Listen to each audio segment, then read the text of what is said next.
You mentioned that barbaric slave trade and colonialism have shaped Africa's current identity.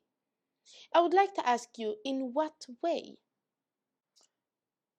If we begin with slave trade, before slave trade, Africans lived together as one people. They loved each other.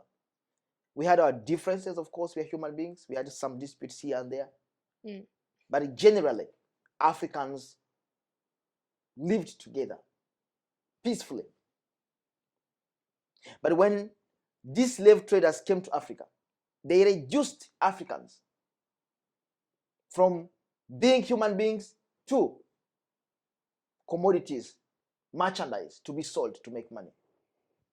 Africans who had lived together for years and years as brothers and sisters, they were divided in that the Arab traders were telling one community, you can sell us young men and women from that community and we'll give you money. So people who are living together as brothers and sisters began looking at each other as commodities. They brought disunity. They also brought war, because when these people attacked these communities to get slaves, they ended up fighting. They brought wars, enmity, and disunity. When slave trade had lost meaning because of industrialization in Europe and America, the British decided to return some of the former slaves. In 1787 and 1792, the British returned hundreds of former slaves and they resettled them in current days Sierra Leone. And in 1820 and 1821, the United States also did the same. It brought back thousands of former slaves to Liberia. When these former slaves came back to Africa, they were not welcomed.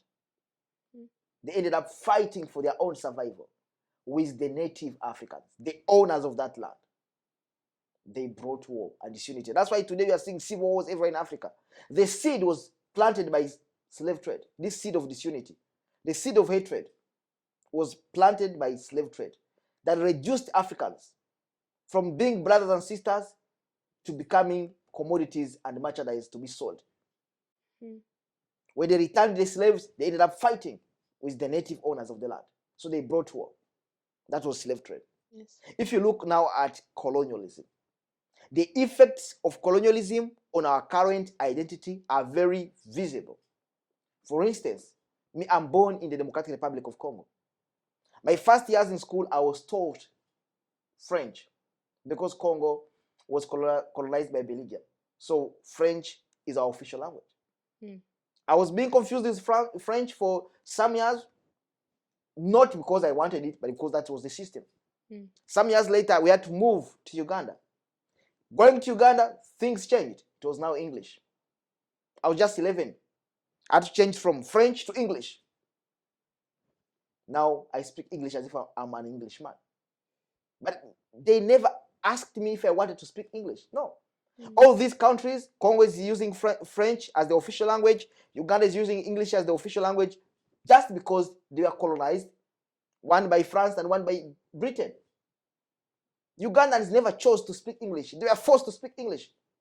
And up now, we are still speaking English against our very own will. Some say, oh, we want to speak English, but we don't really want to speak English. That's why when we speak to our great-grandmothers, we go back to our own languages, because that's when we communicate fluently. Look at our current political structures. We now have states, countries led by presidents. In most of them, after every 5 years, we are having elections. But before colonialism, we never had this kind of states.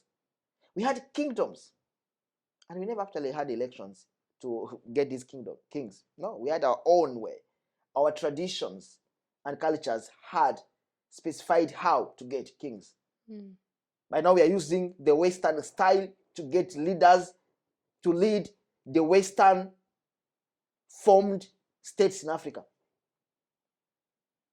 And mind you, none of these Africans, for instance, people in Kenya, none of them were consulted by the British and asked them if they are willing to be part of Kenya.